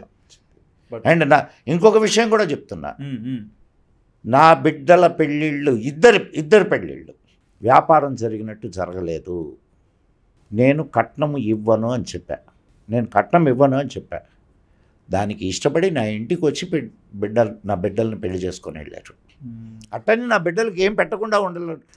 తండ్రిగా మీ బాధ్యత మీరు నాకు కలిగింది పెట్టా, కానీ అది పారామీటర్ కాకూడదు అనేది నా ఉద్దేశం. 10 నిమిషాల్లో పెళ్లి మాటలు అయిపోయినాయి. ఒకటే చెప్పారు వాళ్ళు, మీ అమ్మాయికి ఏం పెట్టుకుంటారో మీ ఇష్టం, అండ్ మా అబ్బాయికి బట్టలు గిట్లా పెడతారు కదా, అది సంప్రదాయం. ఇంటికి వచ్చిన అతిథికే మనం పెడతాం కదా. సో ఇంకా ఇంటికి వచ్చే అల్లుడికి పెట్టుకుంటూ ఉంటామా?